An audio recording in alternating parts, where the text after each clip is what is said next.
నమస్కారం, వార్తలకు స్వాగతం. ముందుగా ముఖ్యాంశాలు.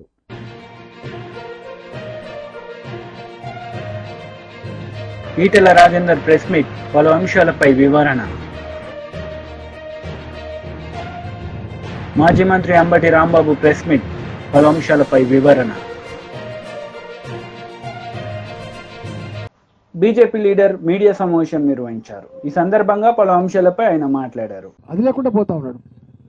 వాడు ఏం చేస్తాడో తోని పరిస్థితి వస్తుంది. వాడు ఎప్పుడు ఏం చేస్తాడో, ఎలా మనం ఎంత గొప్పగా ఎదిగినా, మనం ఎంత గొప్ప పొజిషన్లో ఉన్నా, మనకు సుఖాంతమైన జీవితం ఉన్నప్పటికీ కూడా సమాజంలో ఇలాంటి దుస్తాంతాలు మళ్ళా ఒళ్ళు జల్దరించే పద్ధతి ఉంది. మన రక్షణ లేకుండా పోతా ఉంది. బయటికి పోతే ఏమైతే తెలియని పరిస్థితి ఉన్నది. కాబట్టి డెఫినెట్గా ఇవాళ ఇంతకుముందు నిర్భయ వచ్చింది, చట్టం వచ్చింది, కానీ జరుగుతూనే ఉన్నాయి ఇట్లాంటివన్నీ కూడా. అసలు చెప్పుకోలేకపోతున్నారు. అలవాటు అయిపోయింది. అది ఇవి జరుగుతలే అనేటువంటి పరిస్థితి వచ్చింది. ఇది మంచిది కాదు. ఎంత సంపద పెరిగినా, ఎంత ఎత్తుకు ఎదిగినా మానవ సంబంధాల్లో ఇవాళ ఇలాంటి పరిణామాలు మన తిరోగమనలకు చూపిస్తున్నాయి. రిగ్రెసివ్ మేనర్ చూపిస్తుంది తప్ప ప్రోగ్రెసివ్ మేనర్ చూపించలేనటువంటి విషయాన్ని పాలకులుగా, పార్టీల నాయకులుగా అర్థం చేసుకోవాల్సి అక్కడ ఉన్నది. డాక్టర్లుగా పేషెంట్ ట్రీట్మెంట్ ఇస్తారు. ఇంజనీర్లుగా సమాజం ఒక రోడ్డు ఎత్తరు కావచ్చు, బ్రిడ్జ్ కడతారు కావచ్చు. కానీ ఇలాంటి వాటిని నియంత్రించే కర్తవ్యం, బాధ్యత సోషల్ సైంటిస్ట్గా రాజకీయ నాయకుల పైన ఉంటారనే విషయం మేము మర్చిపోకండి. ఇది మంచిది కాదు. దీని పట్ల మేధోమథనం జరగాలి. దీని పట్ల దీనికి పరిష్కారానికి ఏదైనా మార్గాలు వెతుకడం అక్కడ ఉందని చెప్పి మనవి చేస్తూ, వాళ్ళని వెంటనే అరెస్ట్ చేయడమే కాకుండా ఉరి తీయాలి. అట్లాంటి బహిరంగంగా ఉరి తీయాలి తప్ప ఏదో కాడ ఇవాళ మనం చూస్తూ ఉన్నాం. ఇట్లాంటి పిచ్చి పనులు చేసినా, సైకోల పని చేసినా, సాడిస్ట్గా ఉన్నటువంటి వాళ్ళను చట్టాలు కూడా ప్రొలాంగా వాళ్ళకు విచారణ జరపకుండా ఇలాంటి వాటి మీద నిర్ధారణ అయితే తక్షణమే చర్య చేపట్టి ప్రజానీకానికి ఒక విశ్వాసం కలిగించాల్సిన బాధ్యత ఉందని చెప్పి నేను డిమాండ్ చేస్తూ, వాళ్ళని అరెస్ట్ చేయాలి, వాళ్ళు ఉరి తీయాలని చెప్పి డిమాండ్ చేస్తూ, డాక్టర్లకి శాశ్వతంగా ప్రొటెక్షన్, డాక్టర్లకి గౌరవం, డాక్టర్లుగా పేషెంట్లను గతంలో ఎట్లయితే ప్రేమపూర్వకంగా చూసే వాతావరణం ఉందో ఆ వాతావరణం కల్పించే బాధ్యత కూడా ప్రభుత్వాల మీద ఉందని చెప్పి నేను డిమాండ్ చేస్తూ, మీ అందరికీ మీ సంఘీభావానికి, మీరు చేసిన ఉద్యమానికి సంపూర్ణంగా మద్దతు ఇస్తూ సెలవు తీసుకున్న నమస్కారం. జై తెలంగాణ. ఆవాజ్ దో. ధన్యవాదాలు సార్. మీరు మనసు విప్పి మీరు మాకు మద్దతు ప్రకటించడం మా అదృష్టం సార్. మీరు మాకన్నా ఎక్కువ బాధతోని మీరు ఈరోజు సమాజాన్ని అందరికీ విప్పి చూపారు.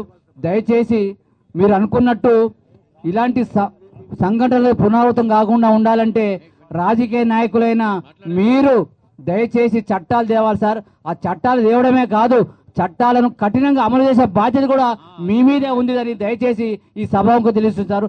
మా ఐఎంఏ తెలంగాణ స్టేట్ తరఫున ఈటెల రాజేందర్ మల్కాజ్గిరి ఎంపీ గారికి కృతజ్ఞతలు తెలియజేస్తున్నాను సార్. ధన్యవాదాలు. నమస్కారం సార్, చాలా థ్యాంక్స్.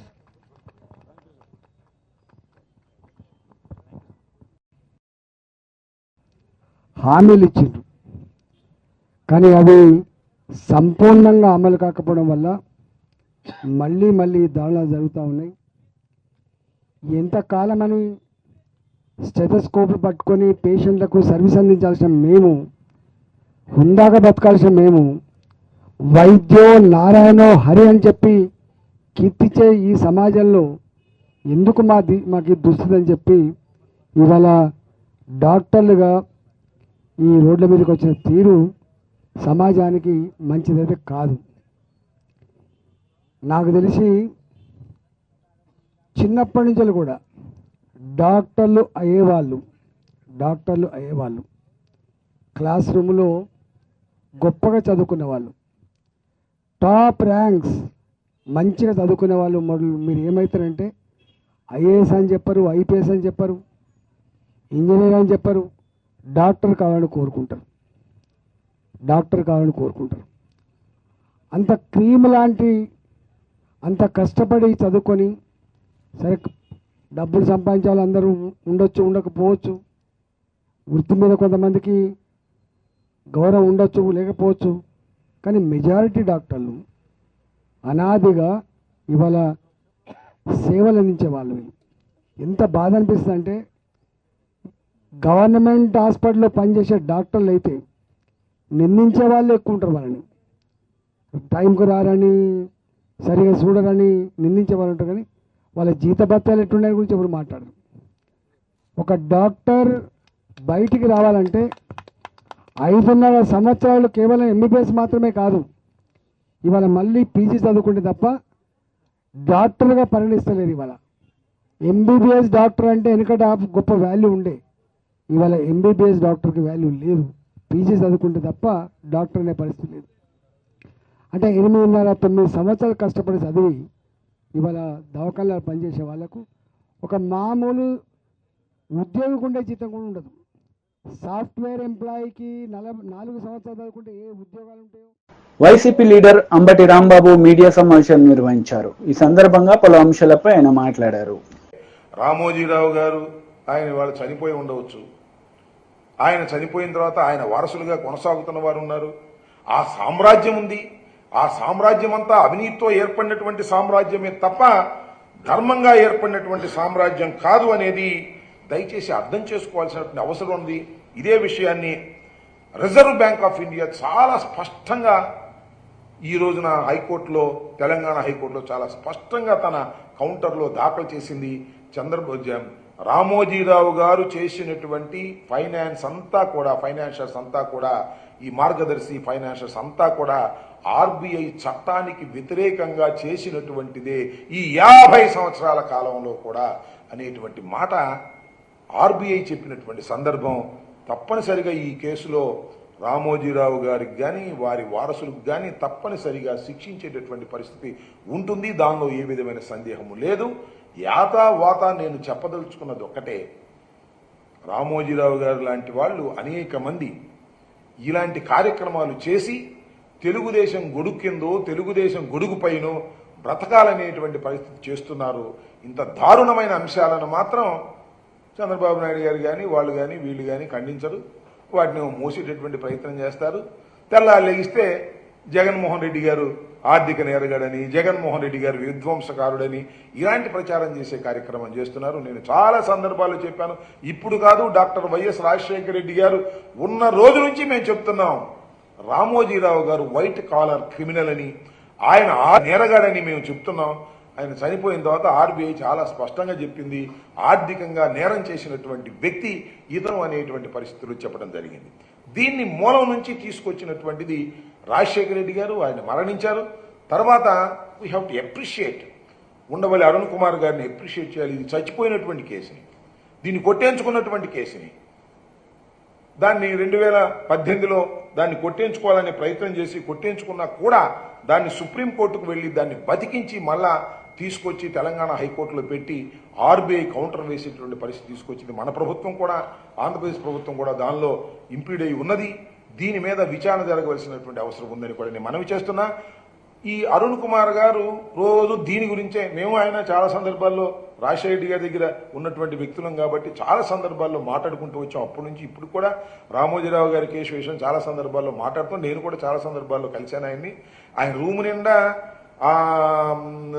మన చిట్ ఫండ్ కంపెనీకి సంబంధించినటువంటి కాగితాలు, ఫైనాన్షియల్కి సంబంధించిన కాగితాలు ఉంటాయి. రామోజీరావు గారికి సంబంధించినటువంటి కేసులో చాలా పరిశీలి చేస్తున్నటువంటి వ్యక్తి.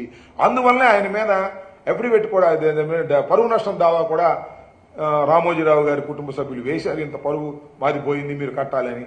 కాబట్టి నేను ఈ సందర్భంగా ఉండవల్లి అరుణ్ కుమార్ గారిని కూడా నేను రిక్వెస్ట్ చేస్తున్నాను. ఇది చాలా జెన్యూన్ అయిన కేసు.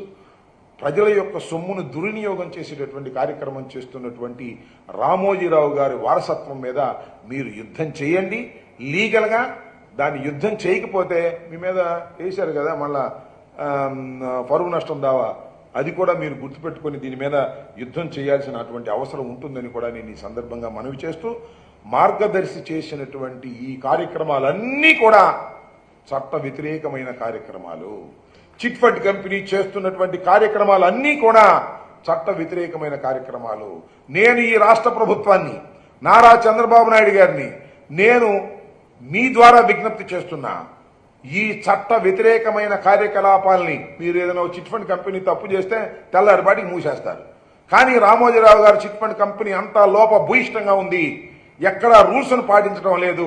వాటి మీద మీరు యాక్షన్ తీసుకోకపోయినట్లయితే మీరు ప్రజలకు సమాధానం చెప్పవలసినటువంటి పరిస్థితి వస్తుంది. రామోజీరావు గారు మీకు దైవంగా ఉండొచ్చు, గురువుగా ఉండొచ్చు, కానీ ఆయన కంపెనీ చేస్తున్న చిట్ ఫండ్ కంపెనీలన్నీ కూడా అతి దారుణంగా చట్ట వ్యతిరేకంగా నడపబడుతూ ఉన్నాయి. వాటి మీద కూడా యాక్షన్ తీసుకోవాల్సినటువంటి అవసరం ఉందని ఈ సందర్భంగా నేను చెప్పదలుచుకున్నాను. దాన్ని రాబోయే టైంలో మనం చూస్తాం. ఖచ్చితంగా ఎవ్వరూ చట్టానికి వ్యతిరేకులు కాదు, చట్టానికి అతీతులు కూడా కాదు. చట్టం నుంచి పారిపోవాలని అనేక సందర్భాల్లో రామోజీరావు గారు జీవించి ఉండగా ప్రయత్నం చేశారు. చట్టం నుంచి తప్పుకుపోవడానికి ఒకసారి తప్పుకుపోయాం అనుకున్నారు, హైకోర్టులో కేసు కొట్టేయించుకుని. కానీ అరుణ్ కుమార్ గారు ఢిల్లీ సుప్రీంకోర్టులో వేసి మళ్ళా చట్ట పరిధిలోకి తీసుకొచ్చినటువంటి సందర్భం శభాష్ అనిపించేటువంటి సంఘటన. ఎంత పెద్దవారైనా కూడా చట్టానికి అతీతులు కారు అని చెప్పడానికి ఈ రామోజీరావు గారి కేసు చాలా స్పష్టంగా అర్థమవుతుందనేది కూడా నేను ఈ సందర్భంగా చెప్తూ, ఇలాంటి చట్ట వ్యతిరేక కార్యకలాపాలు చేస్తున్నటువంటి ఎంత పెద్దవారినైనా కూడా బీఆర్ఎస్ లీడర్ మీడియా సమావేశం నిర్వహించారు. ఈ సందర్భంగా పలు అంశాలపై ఆయన మాట్లాడారు. ప్రభుత్వాన్ని అడుగుతా ఉన్నాం, వారి పేరు మీద జనగాం జిల్లాకు పేరు పెడతా ఉన్నారు. ఇమ్మీడియట్ గా ఈరోజు అనౌన్స్ చేస్తే మీరు అన్న ప్రకారం, మీ మేనిఫెస్టో ప్రకారం మరి మాట ఇచ్చినట్లయితే ఇందులో మేము అడిగాం. మరి ఈరోజు రోజులలో మీరు వస్తుందని తెలిసింది, మరి కంపల్సరీ రావాలి, వచ్చినప్పుడు ఇది అనౌన్స్ చేయాలని చెప్పి మేము అడుగుతా ఉన్నాం. ఒక రాజకీయ కోణంలో మేము విమర్శని కాదు, పేద వర్గాలకు సంబంధించినటువంటి ఒక వర్గాల నుంచి వచ్చినటువంటి వ్యక్తులుగా ఒక కులం లేదు, ఆయనకు అన్ని కులాలను అన్ని వర్గాలను దారితీసింది. కనుక ఆయన జీవిత చరిత్ర అవసరం, తెలంగాణకు అవసరం, ప్రస్తుత రాజకీయ పరిస్థితులు చాలా అవసరం. కనుక జనగామ జిల్లాను ఇమ్మీడియట్ గా పేరు మార్చి జీవో ఇవ్వాలి. ట్యాంక్మెంట్ పైన మేము ఇచ్చిన జీవోను అమలు చేస్తూ విధానం ఏర్పాటు చేయాలా. ఆయన పేరు మీద 500 కోట్ల భూమి ఇచ్చి 5 కోట్ల ఇల్లు విడుదల చేసినాం.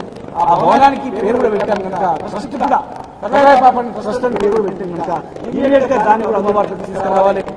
ఆయన చరిత్రను పాఠ్యాంశాలు చేర్చాలి. అసెంబ్లీ దగ్గర కూడా, సెక్రటరీ దగ్గర కూడా మరి ఆయన యొక్క ఫోటోలు పెట్టాలి. అసెంబ్లీలో కూడా రాజు, ఈ హైదరాబాద్ కి రాజు అయినటువంటి చరిత్ర కనుక అసెంబ్లీలో కూడా ఆయన విధానాన్ని ఏర్పాటు చేయాలా. ప్లస్ ప్రజలకు ఆయన చేసిన సంస్కరణలు, ఆయన మార్పు అవన్నీ కూడా జనం తెచ్చేటట్టు చేయాల్సిన అవసరం ఉంది. మీరు ఇచ్చిన మేనిఫెస్టో ప్రకారం మరి 20% వైశాఖ రిజర్వేషన్ ఇస్తామన్నారు, అది కూడా అమలు చేయాలా. ఆయన జన్మదిన సందర్భంగా ఒక పీడిత వర్గాల నుంచి ఒక వచ్చినటువంటి వ్యక్తి కనుక, ఒక వృత్తి నుంచి వచ్చిన వ్యక్తి కనుక దానికి సంబంధించిన వృత్తిపరమైనటువంటి కూడా ఈరోజు ఇచ్చినట్లయితే మరి మీరు ఇచ్చిన మాట నిలబెట్టుకోవాలి అవుతారని చెప్పని మరి వారికి ఖచ్చితంగా ఘనమైనటువంటి నివాళులు అర్పిస్తూ ప్రతి ఒక్కరు ఆయన చరిత్రను తెలుసుకొని ఆయన ఆదర్శంగా తీసుకొని అన్ని వర్గాలను, అన్ని కులవృత్తులు, రైతులను, కులవృత్తులను కలుపుకొని ముందుకు పోయి రాజకీయ చరిత్రను చేయాలని చెప్పని మరి బీసీ జనగణను కూడా ఇమీడియట్ గా చేయాలని చెప్పని కూడా ఈ సందర్భంగా మేము ఆయన రిక్వెస్ట్ చేస్తా ఉన్నాం. ఇప్పుడు చివరిగా పొన్నాల లక్ష్మణ గారు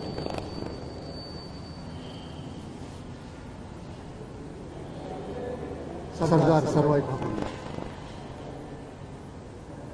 కిలాషాపురం ఆ గ్రామవాసిగా చరిత్ర, స్ఫూర్తి ఒక చెప్పుకోవాల్సిన అవసరం ఈరోజు వారి కార్యకలాపాలకు నివాళులు అర్పించడం మరొకటి. ఆ స్ఫూర్తితో ముందడుగు వేయడానికి చేసే చర్యలు చేపట్టాల్సిన అవసరం. సామ్రాజ్యవాదులకు వ్యతిరేకంగా ఈ ప్రాంతవాసులకు ఆదర్శంగా నిలిచిన వ్యక్తి సర్దార్ సర్వాయి. అదేవిధంగా పీడనకు, దోపిడీకి అడ్డుకట్ట వేసి సామాన్య ప్రజలందరూ సమానత్వం కోసం పోరాటం చేసే దాంట్లో ఈ ప్రాంత చరిత్రలో అగ్రగామిగా నిలిచిన వ్యక్తి సర్దార్ సర్వాయి.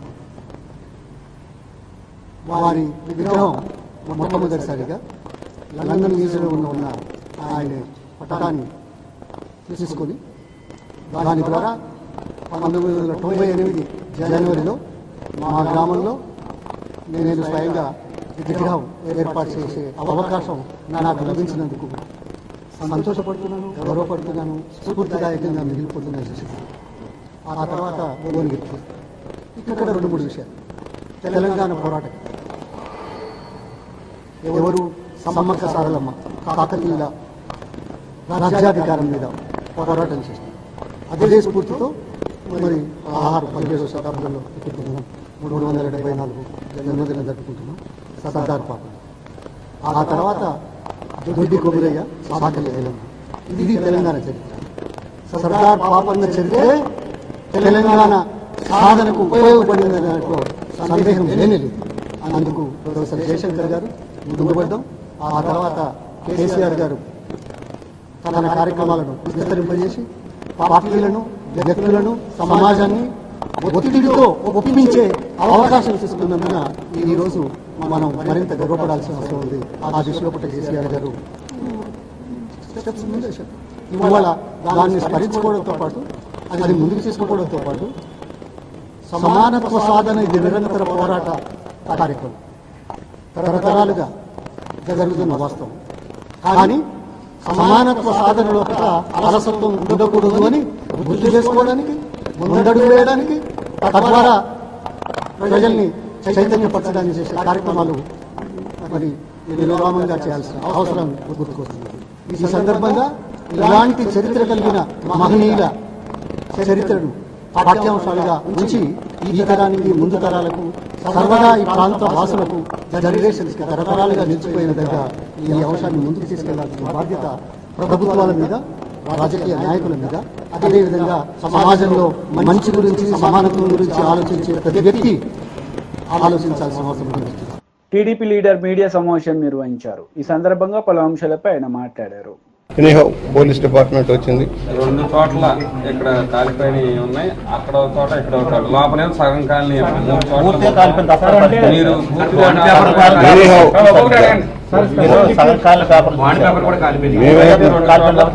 అడుగుతుంది సమగ్ర విచారణ చేయమంటా ఉన్నాను. ఏదైతే, ఎందుకంటే వాళ్ళు చెప్పిన మనకు కనిపించిన దానికంటే ఎవ్రీ ఫైల్ ప్రతి ల్యాండ్కి సంబంధించింది డూప్లికేషన్ ఉంటుంది. ఎక్కడో చోట అధికారుల దగ్గర డూప్లికేషన్ ఉంటుంది. దాన్ని బేస్ చేసుకొని ఫైల్స్ ఏమైనా మిస్ అయినా చూడమంటున్నాం. ఫైల్స్ మిస్ అయినాయా లేదో చెక్ చేయమంటున్నాం. మిస్ అయితే దాని మీద యాక్షన్. ముఖ్యమంత్రి గారు పదే చెప్పారు మదనపల్లి సంఘటన తర్వాత, ఎట్టి పరిస్థితుల్లో ఏ ఫైల్ ఎక్కడ కూడా జాగ్రత్తగా ఉంటుందని. ఇప్పుడు ఇక్కడ PA టు డిప్యూటీ కలెక్టర్ గారు ఉన్నారు, వేదవల్లి గారు. నాకు తెలియదు ఈ తగలబెట్టిన సంగతి అన్నారు స్వయంగా. మరి వారు ఎట్లా దీన్ని చూడాలి? అందుకని ఇప్పుడు బాధ్యత తీసుకోవాల్సింది అధికారులు. డిప్యూటీ తహసీల్దార్ దగ్గర, డిప్యూటీ కలెక్టర్ దగ్గర నుంచి సూపరింటెండెంట్ దాకా రెస్పాన్సిబుల్. ఎవరైతే కాల్చిన అమ్మాయి లేదు, ఇవాళ పొద్దున కాల్చానన్న పేపర్ లేదు, వైజాగ్ వెళ్ళారని చెప్పబడుతుంది. ఇవాళ ఎందుకు అర్జెంటుగా వైజాగ్ వెళ్ళింది, కారణాలు ఏంటి, పరిస్థితి ఏంటి, ఇవాళ ఎందుకు వెళ్ళాలి, ఇవాళ కాల్చిన రోజులు ఎందుకు వెళ్ళాలి, ఇవన్నీ కూడా విచారణ జరుగుతాయి. పోలవరం సంబంధించినవి కాదంటున్నారు, కానీ ఆంధ్రుల జీవనాడి పోలవరం ప్రాజెక్ట్ సంబంధించిన ఫైల్స్ అన్ని కూడా ఇరిగేషన్ లో ఉంటాయి. ఆ బిరోగాలు పక్క బిరోలు, కానీ అలాంటి ఫైల్ కూడా దగ్గరైపోతే ఎవరు బాధ్యత ఉంటుంది? అందుకనే చెప్పాను, ఇప్పుడు చెకింగ్ అంత బాధ్యత రెస్పాన్సిబిలిటీ డిపార్ట్మెంట్ది. ఎంటైర్ డిప్యూటీ ఎవరు కలెక్టర్ ఫైల్స్ అధికారుల దగ్గర ఉండాలో వాళ్ళ రెస్పాన్సిబిలిటీ. లాక్ అండ్కి ఉండాల్సింది సేఫ్టీ. ఫైల్స్ విడిగా కూడా ఉన్నాయి, బీరువాళ్ళు ఉన్నాయి కదా, బయట కూడా ఉన్నాయి, బయట కూడా చూసాం. దాన్ని సేఫ్ మెజర్లో పెట్టాల్సిన అవసరం ఉంది. ఈ సంఘటన తర్వాత ఇంకా సమగ్ర ఎలా రికార్డ్స్ మెయింటైన్ చేయాలి, ఎలా ఉంచాలి. ఇరిగేషన్ మంత్రి సీరియస్ అయ్యారు, నిమ్మల రామానాయుడు. అయితే గత అధికారులు కొంతమంది పనితీరు మార్చుకోవాలని ఇప్పటికే సివిల్ సప్లై మంత్రి నాదెండ్ల మనోహర్, డిప్యూటీ సీఎం పవన్ కళ్యాణ్ అనేకసార్లు సూచించారు. అంటే అది ఏమైనా ఇక్కడ కనిపించింది అంటారు? తప్పకుండా. ఎందుకంటే తీసే ముందు, ఒక ఫైల్ తీసే ముందు ఒక వేస్ట్ పేపర్ అయినా కావచ్చు. మామూలుగా ఏం చేస్తారంటే రెవెన్యూ ఆఫీసులో, డిపార్ట్మెంట్లో అవసరం తీరిన ఫైల్స్ ఉంటే తీసుకొచ్చి వాళ్ళకు కాల్ చేసేదానికి కూడా ఫైర్ ఎగ్జిస్టెన్స్ కూడా ఉండి పూర్వం అయితే. ఇప్పుడు ఎలా ఉందో మాకు తెలియదు. కానీ ఎనీహౌ ఇప్పుడున్న పరిస్థితుల్లో చిన్న ముక్క కూడా బయటపడేయడానికి వీల్లేదు.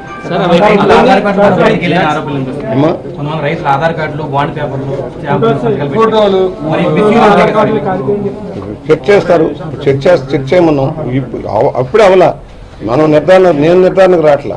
విచారణ చేసిన తర్వాత పూర్తిగా అసలు ఏం జరిగింది అనేది డిపార్ట్మెంట్ ఎంక్వైరీ చేస్తుంది. అందరి దగ్గర స్టేట్మెంట్లు తీసుకుంటూ ఉన్నారు.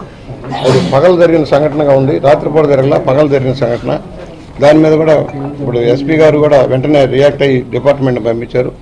అలాగే కలెక్టర్ గారు కూడా డిప్యూటీ కలెక్టర్ గారిని ఆర్డీఓ గారిని అందరూ పంపించారు. ఆర్డీఓ గారు విచారణ చేస్తున్నారు. ఆర్డీఓ గారు చెప్పడం ఏంటంటే ఇందులో ఒక రికార్డ్ రూమ్ లేదు, ఒక ఫైల్ కూడా లేదు, మొత్తం జిరాక్స్ కాపీలు, వేస్ట్ పేపర్స్ అక్కడ పెన్ తో రాసినవి క్లియర్ గా కనిపిస్తున్నాయి. ఇప్పుడు కాల్చినవి చూసిన చోట నేను చూసిన చోట అన్ని టైపుడు, ఆల్ టైపుడు. దాని మీద సిగ్నేచర్ల దగ్గర కూడా సిగ్నేచర్ లేవు. డిప్యూటీ తహసీల్దార్ కానీ ఏ సిగ్నేచర్ లేవు. ఊరిక క్లర్కల్ గా వచ్చిన దగ్గర ఫాలోయింగ్ తప్పితే ఫైనల్ సంతకాలు కానీ ఏం కనిపించలా ఇప్పుడు ఉన్న దాంట్లో.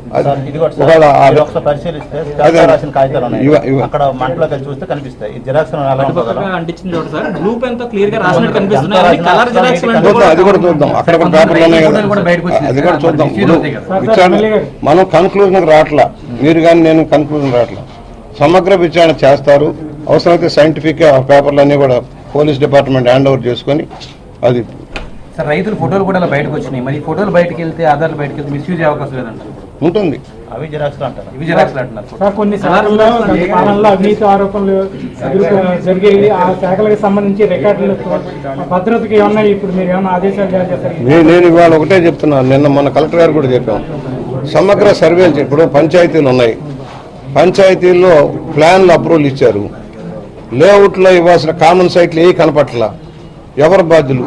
తహసీల్దారుల బాధ్యుల, అక్కడున్న సర్వేర్ల బాధ్యుల, సెక్రటరీల బాధ్యుల తేల్చమన్నాం. మొన్న మొత్తం సర్వేర్లను పిలిచి ఒక మీటింగ్ పెట్టాం. మొత్తం ప్లాన్లన్నీ తీసుకొని. వార్తలు ముగించే ముందు ముఖ్యాంశాలు మరోసారి.